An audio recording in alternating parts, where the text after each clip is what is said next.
ফের রাজ্য বিজেপি সভাপতির নিশানায় মুখ্য নির্বাচন কমিশনার। এবার আক্রমণ আরো তীব্র। জ্ঞানেশ কুমার দিল্লিতে বসে থাকলে হবে না, রাজ্যে আসতে হবে। দক্ষিণ 24 পরগনায় যান, মেট্রোয় উঠে মানুষের সঙ্গে কথা বলুন। রাজ্যপালকে রাজভবনে বসে থাকলে চলবে না, তাকেও নামতে হবে। রাজ্যপাল সংবিধানের রক্ষাকর্তা। মুর্শিদাবাদ গোয়ালপুকুরে যান, কথা বলুন। বিএলওদের সঙ্গে কথা বলুন, সাধারণ মানুষের সঙ্গে কথা বলুন রাজ্যপাল। আর কি বলেছেন রাজ্য বিজেপি সভাপতি শ্রমিক ভট্টাচার্য, দেখুন। জ্ঞানেশ কুমার দিল্লিতে বসে থাকলে হবে না, তিনি কলকাতায় আসুন। মুর্শিদাবাদে যান, দক্ষিণ 24 পরগনায় যান, বীরভূমে যান, কলকাতার রাজপথে হাঁটুন। এখানকার সুশীল সমাজের সঙ্গে কথা বলুন, সাধারণ মানুষের সঙ্গে কথা বলুন, মেট্রো রেলে একবার উঠে ঘুরুন। মানুষ কি বলছে, মানুষের কি দাবি, মানুষের কি কণ্ঠস্বর, সেটা শুনতে হবে। আর রাজ্যপালকেও শুধু রাজভবনে বসে থাকলে চলবে না।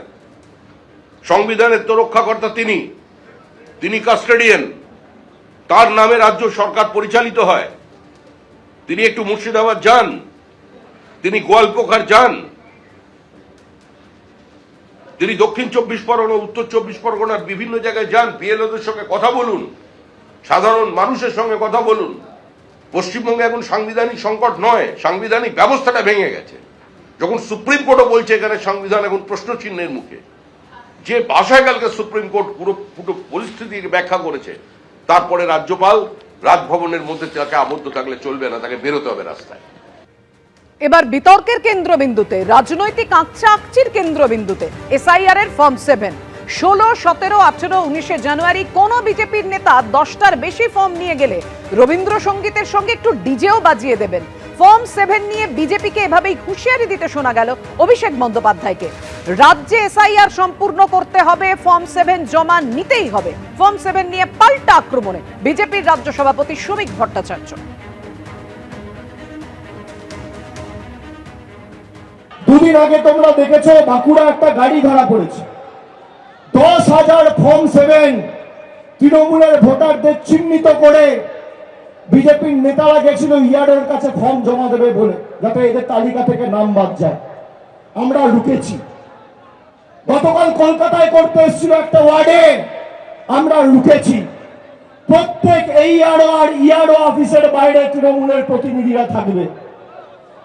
10টার বেশি আইনত বৈধভাবে কোনো ফর্ম জমা দেওয়া যায় না।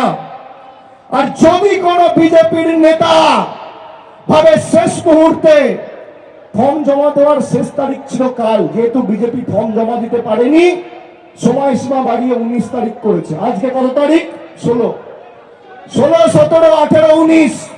যারা বুথে রাজনীতি করো মনোযোগ দিয়ে আমার কথা শুনবে, মনোযোগ দিয়ে আমার কথা শুনবে। 16, 17, 18, 19 যদি কোনো বিজেপির নেতা ইআরও অফিসে ফর্ম জমা দিতে আসে 10টার বেশি, তাহলে রবীন্দ্রসঙ্গীতের সাথে একটু ডিজেও বাজিয়ে দিয়ে ডিজেও শুনিয়ে দেবে ভদ্রভাবে, ঠিক আছে? যে বুথে দরকার হবে, যদি দেখেন কেউ আইন বহির্ভূত কাজ করছে, ছোট বড় বিজেপি নেতার বাড়ি ঘেরাও করবে, আমাকে ডাকবেন, আমি যাব, আমি আসবো, আপনার পাশে দাঁড়াবো। আমাদের অবস্থান অত্যন্ত স্পষ্ট। পশ্চিমবঙ্গে এসআইআর কে সম্পূর্ণ না করে, এসআইআর এর প্রক্রিয়াকে মসৃণ না করে, ফর্ম 6, ফর্ম 7 জমা না নিয়ে পশ্চিমবঙ্গে নির্বাচন করা যাবে না। এসআইআর কে শেষ করতে হবে।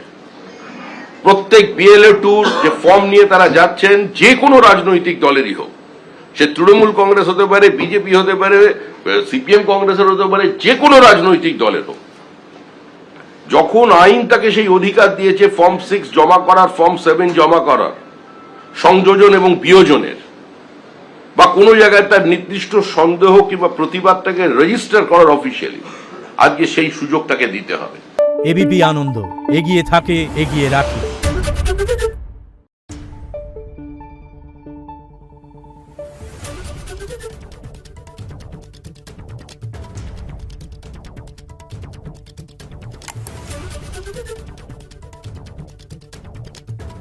Thank you.